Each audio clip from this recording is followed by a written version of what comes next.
to an endless expanding existence of time, space, and matter. Now see further than we've ever imagined, beyond the limits of our existence, in a place we call the universe. Does our sun have a deadly nemesis that dooms life on our planet? Is it possible to travel through time? It is one of the greatest questions.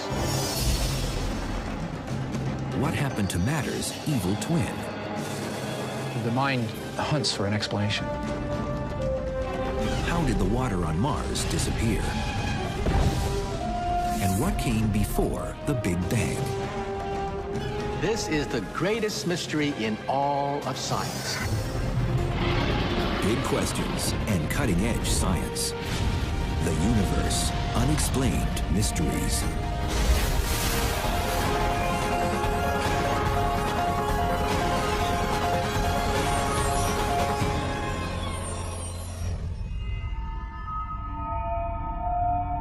Among the unexplained mysteries in the universe, one has a particular urgency for those of us who enjoy living on planet Earth.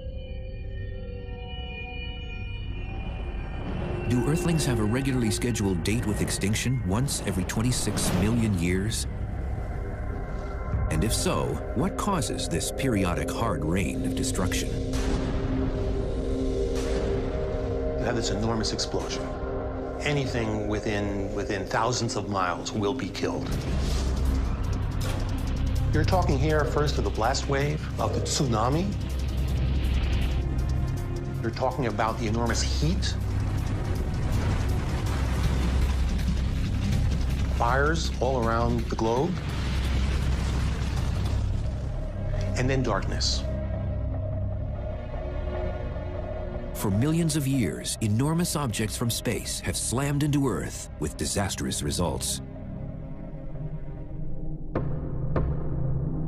One impact in the waters of the Yucatan Peninsula is blamed for the extinction of the dinosaurs 65 million years ago.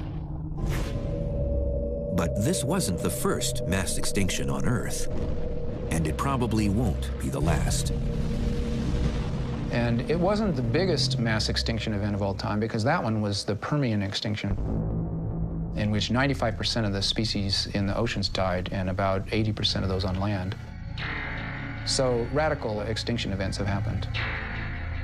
Some scientists believe these periods of death and destruction happen like clockwork. Some paleontologists found a very strange pattern. What they found were the great extinctions, such as the ones that killed the dinosaurs, but others too, didn't happen at random times,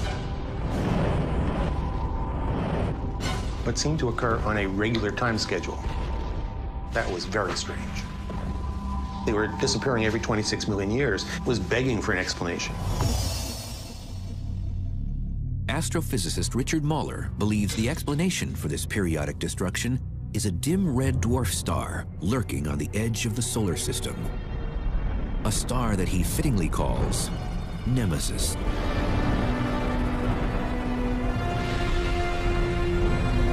According to his theory, Nemesis is an undiscovered companion star to our own sun.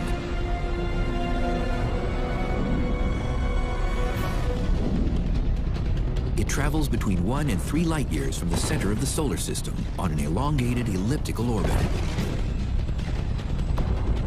As Nemesis makes its closest approach to the sun every 26 million years, its orbit takes it right through the Oort cloud, a collection of an estimated trillion comets surrounding our solar system.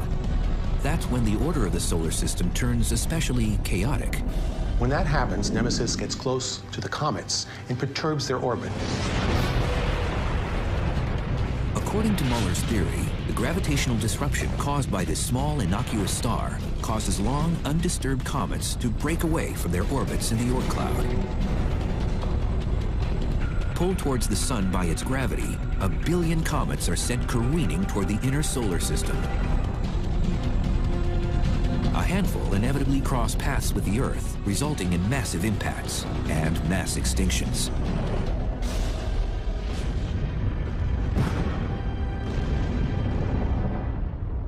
The claim that our sun has an undiscovered companion Death Star is controversial.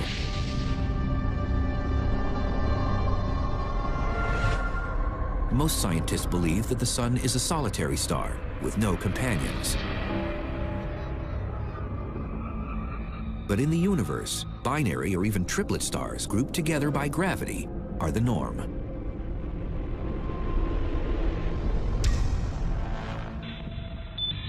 The majority of stars in our galaxy are parts of either binary or triple stars. And so the idea that the Sun conceivably could be part of a binary isn't crazy from that point of view at all. It's an interesting question. Even if the Sun could conceivably have a binary companion, astronomers have never observed a binary system in which the pair of stars are as far apart as Muller claims our Sun and Nemesis would be. Muller needed proof that Nemesis was real. In 1997, a NASA mission began that had the potential to shed light on the mystery. The 2-micron all-sky survey, or 2MASS, used twin infrared telescopes to scour the universe for previously unknown stars. 2MASS specialized in hard-to-find bodies in and near our galaxy, and to date has produced over 2 million images.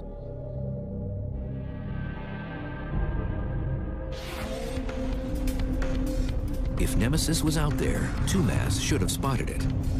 But the survey never detected anything fitting the description of Muller's Death Star. We've looked. We've looked real hard for Death Star, for Nemesis, and we can't find it anywhere. But Muller isn't surprised 2MASS didn't find his Nemesis. The reason is, at a distance of about 1 light year, which is the distance it would have in order to have a 26 million year orbit, its motion is very little. And so it would have been missed by the standard surveys that look for nearby stars. Another possibility is that Nemesis may actually be a brown dwarf. These failed stars are much smaller than red dwarfs, and with a highly elliptical orbit, a brown dwarf would remain far from Earth most of the time and out of the watchful eye of astronomers. If that's the case, Nemesis could have easily slipped under the 2MASS radar. Richard Muller vows to continue looking and plans yet another, more detailed study. He believes it's only a matter of time before Nemesis is found. There are lots of stars out there. There are millions of them. But when you find a needle in a haystack, you can look at it and say, well, that's not hay. Similarly with this, when we find Nemesis, we'll measure the orbit and we'll prove that it's Nemesis.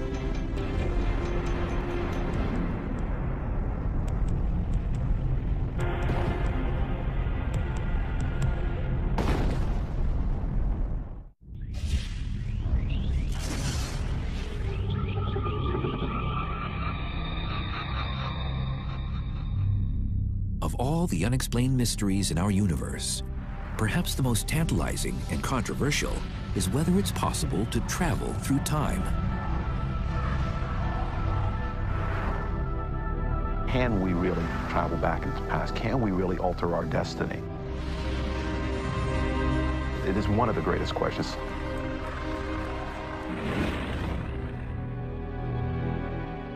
In 1955, Ron Mallett was only 10 years old when his father died of a heart attack. Grief-stricken, young Mallett yearned for a way he could see his father again and perhaps save his life. About a year after he died, I came across H.G. Wells' book, The Time Machine, and that is what saved me, because I thought if I could build a time machine, as H.G. Wells talked about, then I could go back into the past and try to save his life and see him again. And so I became obsessed with the notion of trying to build a time machine.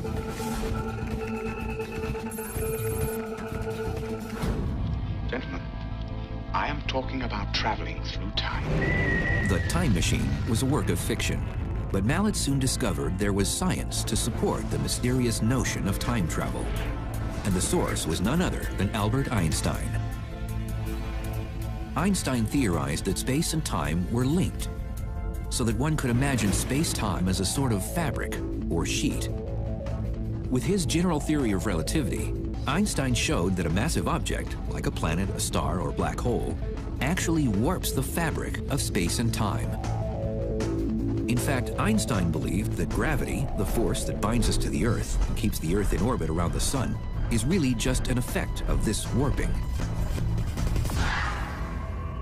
For Mallet, this mind and universe-bending idea has far-reaching implications. Because if you could generate enough gravity to twist time into a loop, perhaps you could create a pathway for moving backwards and forwards through time. Einstein's theories fueled Ron Mallet's quest to learn how to build his own time machine. But time travel wasn't a subject that could be studied by serious scientists out in the open. As a matter of fact, I used the cover story that worked for me. I studied black holes because black holes allowed me to understand how Einstein's theory affected time, and it was a crazy idea, but it was considered legitimate crazy. So I built my career on studying that and being able to use Einstein's general theory of relativity. Black holes, the massive remnants of collapsed stars, have an almost unmatched gravitational power to distort space and time, which is exactly what Mallet wanted to do. But how could he create in the laboratory something jam-packed with enough matter to actually warp space-time? For inspiration, Mallet turned again to Einstein and his most famous equation, E equals mc squared, which showed that matter and energy are just different forms of the same thing. So following Einstein's theory, light, which is energy, should be able to warp space and time just like a massive object does. We're used to the notion that gravity is created by matter. But it turns out that in Einstein's theory, light can create gravity. And that is what my work is based on. In other words, if gravity can affect time and light can create gravity, then light can affect time.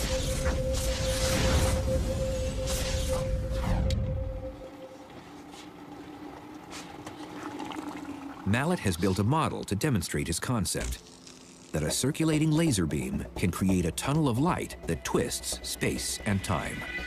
It has 4 intersecting laser beams. The region within that column of light would represent the region in which space is being twisted. And eventually, time would also get twisted by this column of light.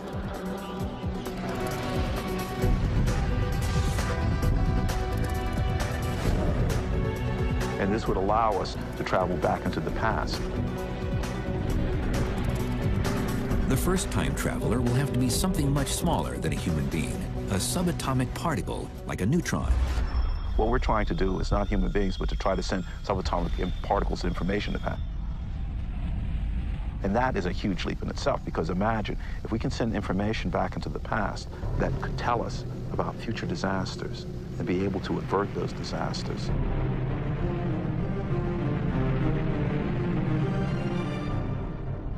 We can understand how circulating light beam can twist space and time by a simple analogy with a cup of coffee.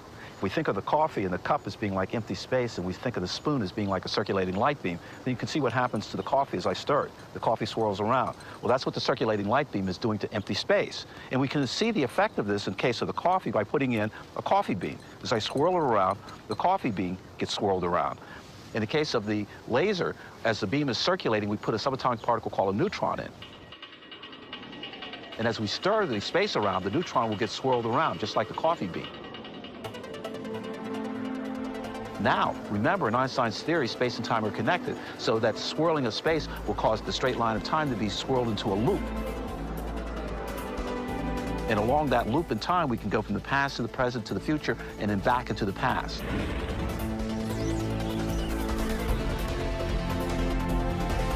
Science fiction has depicted time machines as allowing unrestrained travel forward and backwards in time.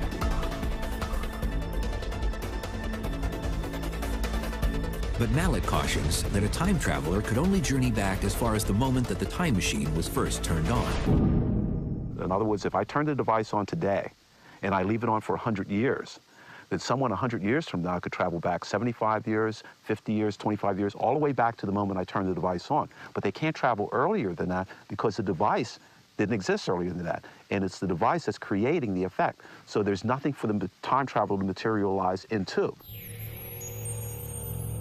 This limitation means that Mallet's time machine could never give him the capability to travel back to 1955 to save his father's life. To do that would take some technology from out of this world. Theoretically, an advanced alien civilization might have a time machine that was switched on thousands of years ago. We may be able to use their time travel to go back to visit our ancient past, because if they have developed time travel, let's say 10,000 years ago, it would still have the same limitation. But once we encounter them, we could use it, and perhaps someday we may be able to visit ancient Egypt and ancient Rome. For now, Mallet is focused on getting his time machine built. A project that will require $250,000 in startup costs alone. Money is just one obstacle facing any physicist daring to dabble in time travel.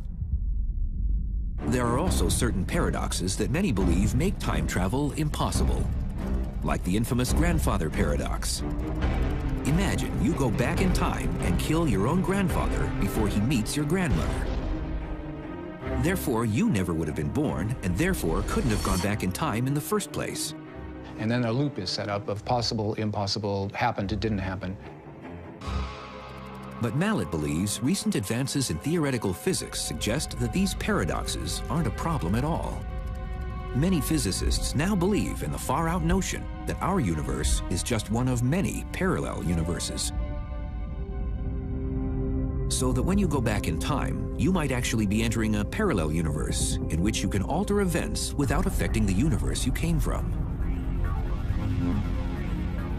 We believe that the river of time can have whirlpools by which you may be able to go back and meet your parents before you're born. Or perhaps even fork into two rivers by which you can actually alter the past to create an alternate universe. These are all theories that are at the very forefront of modern physics today. Mallet believes we may be as little as a century away from time travel by humans. Still too late for him to travel back in time to save his father. Rocky. Okay, thank you very much. Remember what's happening to space, it's swirling around. But his personal loss has opened a door for a new world for future generations. I developed the basic equations for this. It has led to my being able to share something with the world that I would never have been able to share before. And I feel that that is actually a fitting memorial to my father, that I've been able to do that. I feel very good about that.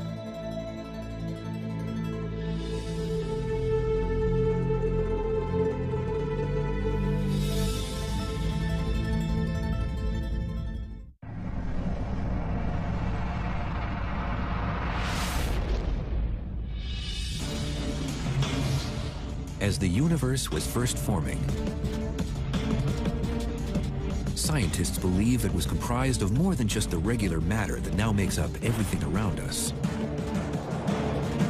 They believe it had an almost equal amount of antimatter, matter's elusive evil twin.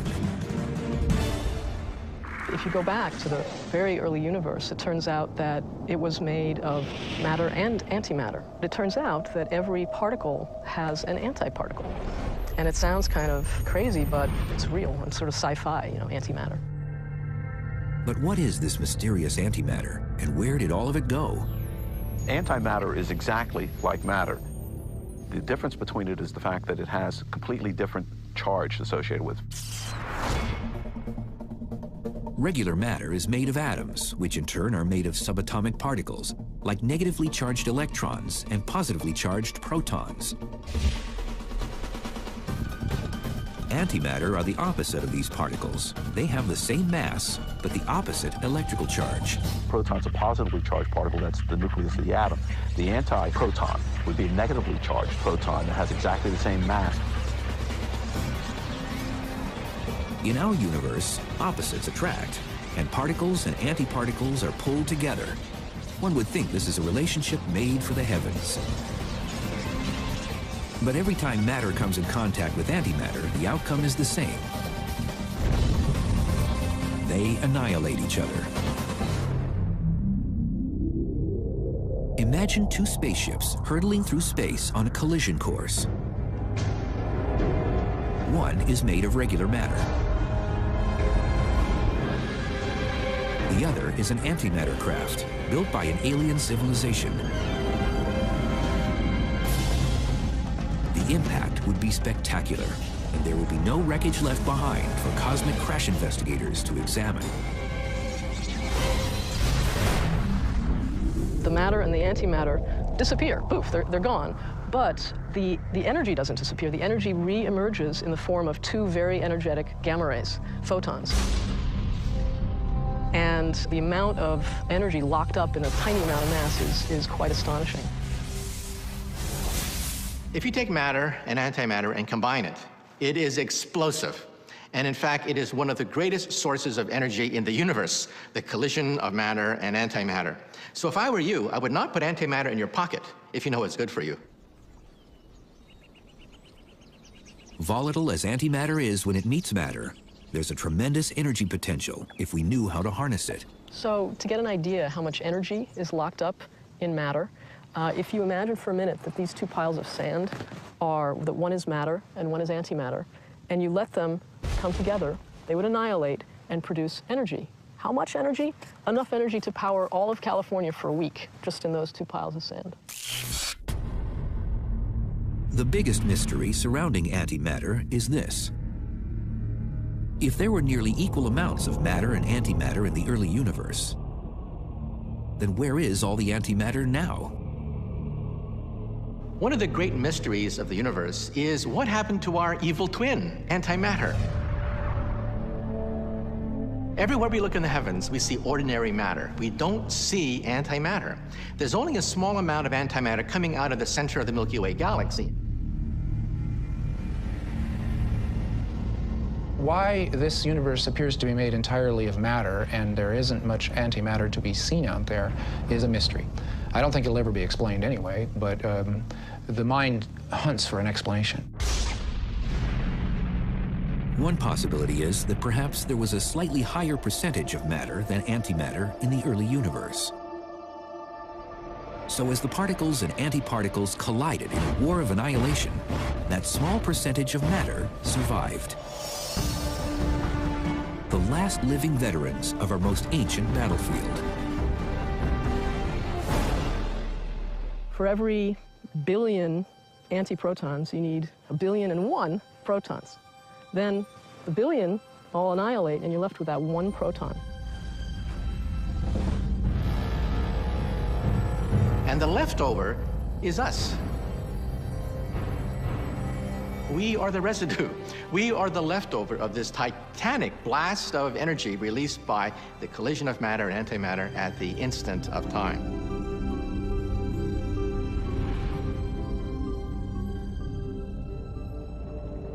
Our most advanced theories cannot explain why there was this asymmetry between matter and antimatter. But thank God it exists. Otherwise, we wouldn't be here.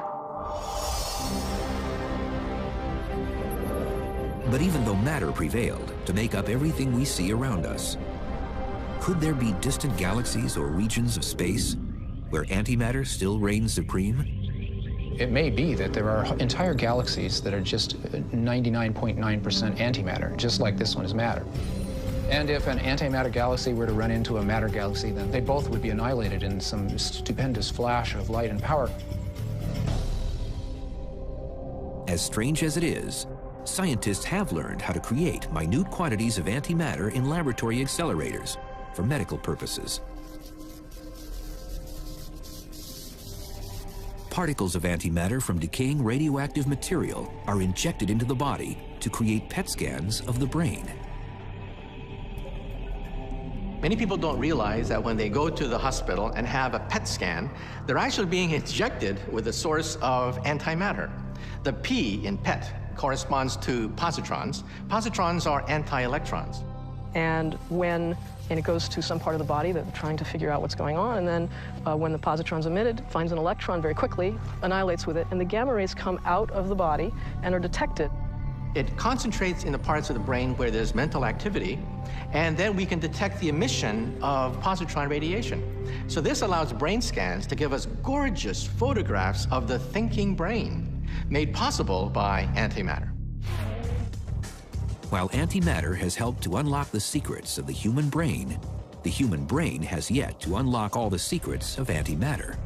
We do not know why the universe is made of matter now, but we are making progress towards answering that question, you know, little steps at a time. Like many mysteries in our ever-changing universe, the truth about antimatter may remain for now in the realm of the unexplained.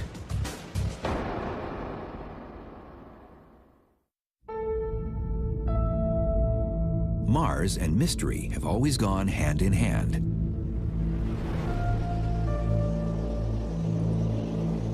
But the most intriguing mystery of the Red Planet has nothing to do with alien invaders.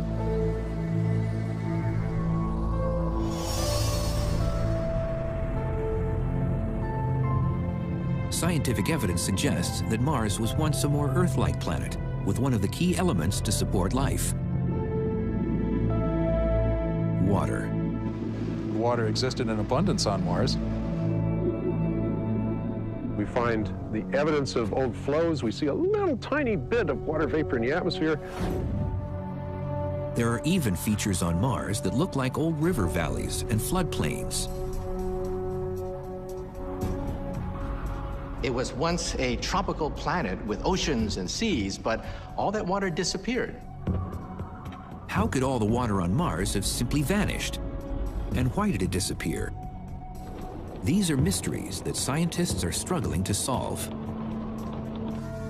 Geologic evidence gathered by the Mars rovers and orbiters suggests that 3.5 billion years ago, Mars' watery surface changed dramatically. The once temperate planet became a cold, dry place, and the water vanished. But figuring out when the water disappeared doesn't tell you where it went or why. The water on Mars was lost a very, very, very long time ago. And I'm talking billions of years.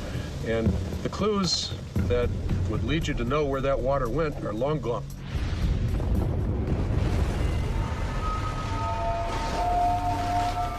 A series of events on Mars appears to have drastically changed the watery landscape. Mars endured an intense period of volcanism that spewed lava across the surface. When it finally ended, the planet's molten iron core solidified. This may have been what caused Mars to lose its magnetic field and protective ozone layer. This left the atmosphere vulnerable to the solar wind from our sun, which is quite powerful.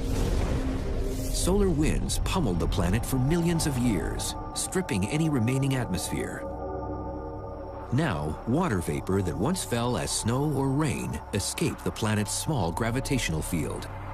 The water is brought up into the atmosphere as water vapor, and it's bombarded by ultraviolet radiation, which can split water, which is H2O, into hydrogen and oxygen. And the hydrogen, being the lightest gas known, floats up to the top of the atmosphere and can get swept away by the solar winds.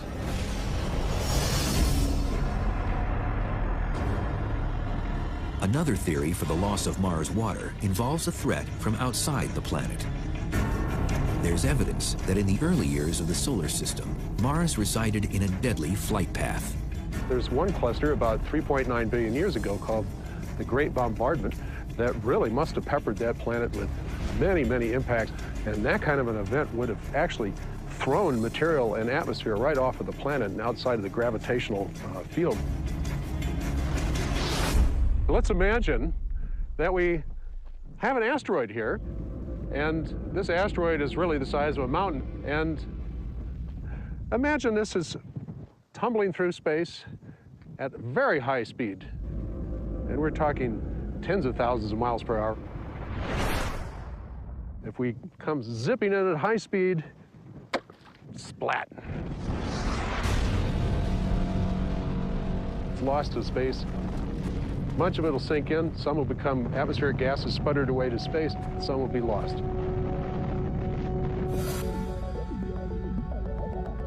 Other answers to the mystery of Mars' disappearing water may be hidden deep inside the red planet. Some of the water combined with carbon dioxide to form polar ice caps up to 2 miles deep and a permafrost that covers much of the surface.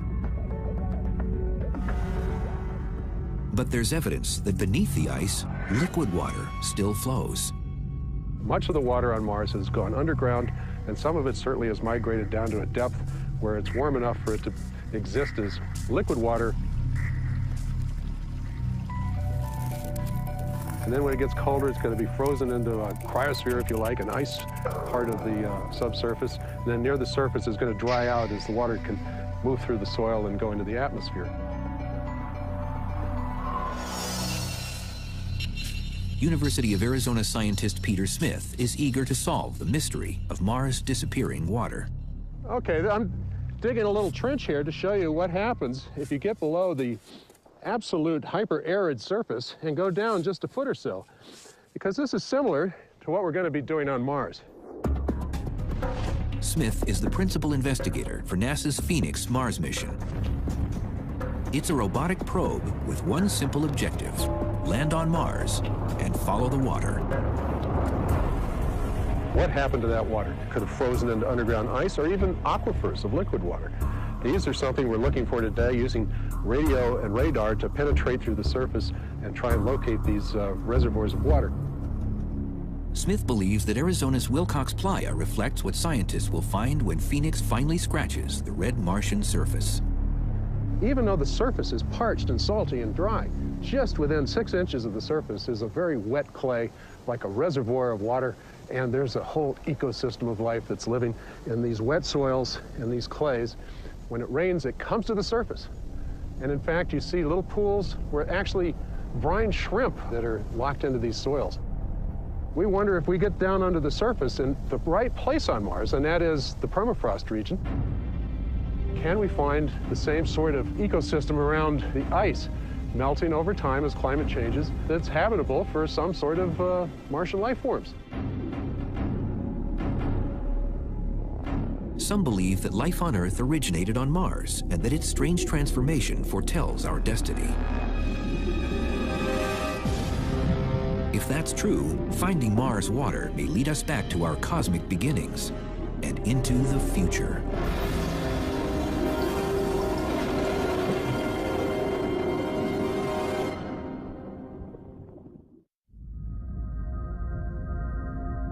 When it comes to the universe, what we know is surpassed only by what we have yet to learn. And of all the unexplained mysteries, one remains the greatest of all. Did anything come before the Big Bang? Or was that event truly the beginning of everything? And if it was, what was the spark that lit it? This is the greatest mystery in all of science.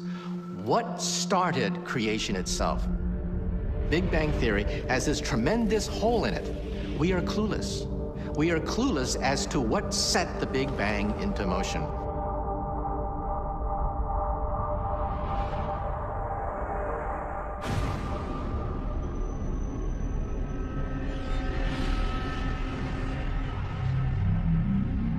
The Big Bang is the cosmological model for the birth of our universe, 13.7 billion years ago.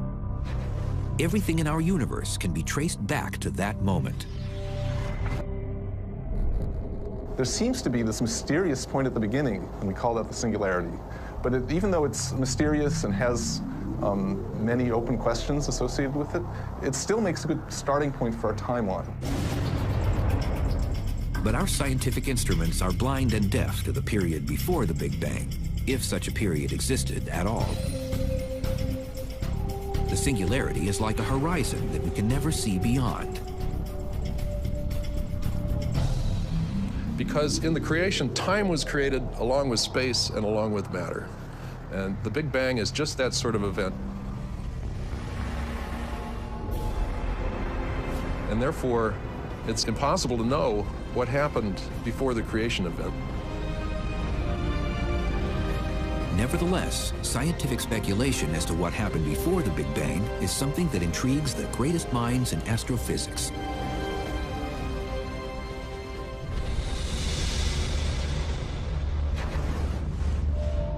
Some theorists believe that our universe experiences Big Bangs at regular intervals. This cyclic model proposes that every trillion years there's a Big Bang, after which the universe expands before again collapsing, setting the stage for another Big Bang. There's interesting ways that can connect with the story of a previous universe. The end of one universe can bring the beginning of another. Maybe there never was a start, that it's somehow been ongoing from an earlier moment and never had a creator at all.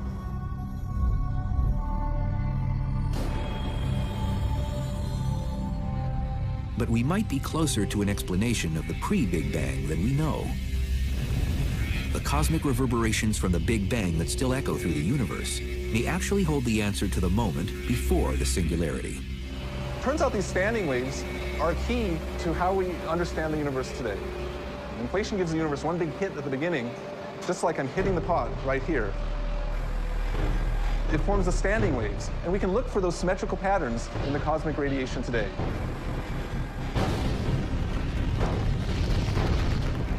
So we send our satellites out, we observe the radiation, the symmetrical standing waves.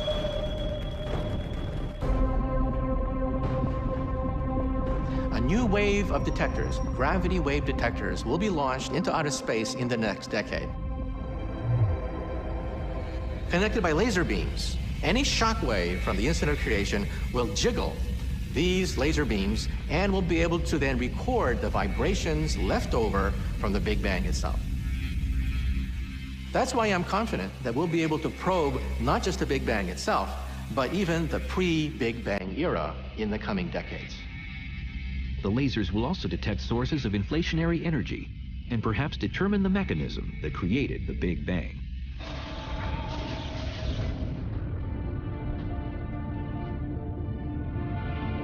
If we struggle to solve the greatest mystery of all, how can we ever hope to really understand the universe? Whenever you get an answer to a question, it almost always leads to more questions. You make progress, and mysteries can get solved, but then there'll always be more mysteries.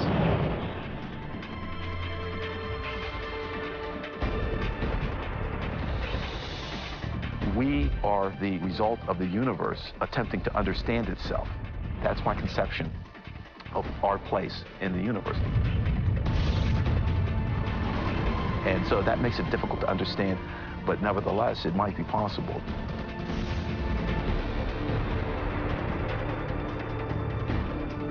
The universe is constantly changing, but the laws of physics are immutable. They don't change. And that gives us hope that out of all this chaos, we'll be able to explain how it all got here to begin with. In our ever-changing universe, the unexplained mysteries will continue to elude us. But we're edging ever closer to unlocking the ultimate secrets, the keys to our past and the pathways to our future. While science has made sense of many things, there is still plenty left to be discovered about our vast, dark, and mysterious universe.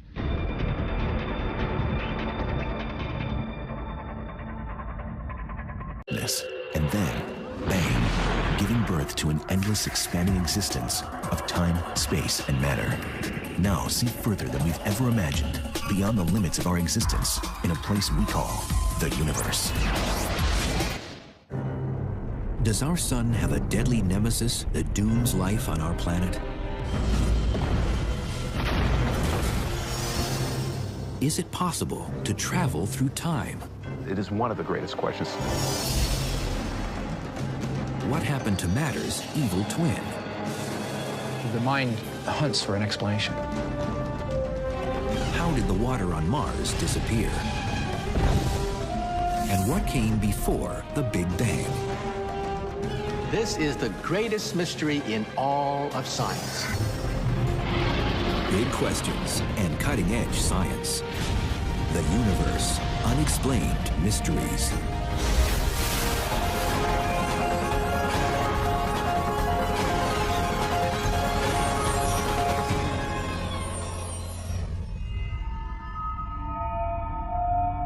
Among the unexplained mysteries in the universe, one has a particular urgency for those of us who enjoy living on planet Earth. Do Earthlings have a regularly scheduled date with extinction once every 26 million years? And if so, what causes this periodic hard rain of destruction? You have this enormous explosion. Anything within thousands of miles will be killed. You're talking here first of the blast wave, of the tsunami. You're talking about the enormous heat, fires all around the globe, and then darkness.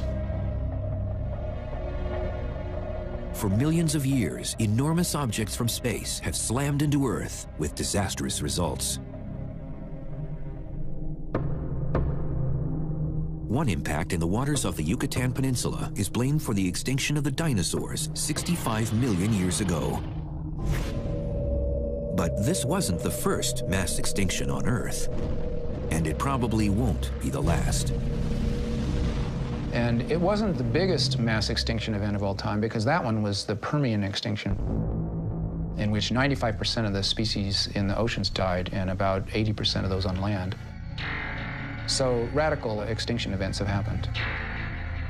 Some scientists believe these periods of death and destruction happen like clockwork. Some paleontologists found a very strange pattern. What they found were the great extinctions, such as the ones that killed the dinosaurs, what others too, didn't happen at random times, but seemed to occur on a regular time schedule. That was very strange. They were disappearing every 26 million years, was begging for an explanation. Astrophysicist Richard Muller believes the explanation for this periodic destruction is a dim red dwarf star lurking on the edge of the solar system. A star that he fittingly calls Nemesis.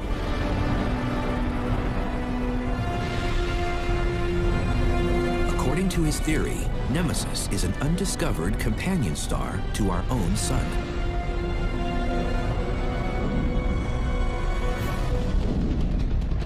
It travels between 1 and 3 light years from the center of the solar system on an elongated elliptical orbit. As Nemesis makes its closest approach to the sun every 26 million years, its orbit takes it right through the Oort cloud, a collection of an estimated trillion comets surrounding our solar system. That's when the order of the solar system turns especially chaotic. When that happens, Nemesis gets close to the comets and perturbs their orbit. According to Muller's theory, the gravitational disruption caused by this small, innocuous star causes long, undisturbed comets to break away from their orbits in the Oort cloud. Pulled towards the sun by its gravity, 1 billion comets are sent careening toward the inner solar system. A handful inevitably cross paths with the Earth, resulting in massive impacts and mass extinctions.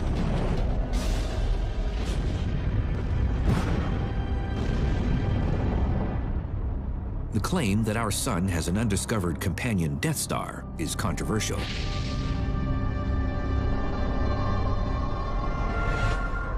Most scientists believe that the sun is a solitary star with no companions. But in the universe, binary or even triplet stars grouped together by gravity are the norm.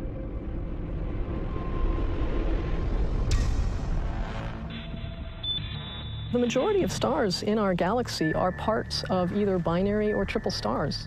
And so the idea that the sun conceivably could be part of a binary isn't crazy from that point of view at all. It's an interesting question. Even if the sun could conceivably have a binary companion, astronomers have never observed a binary system in which the pair of stars are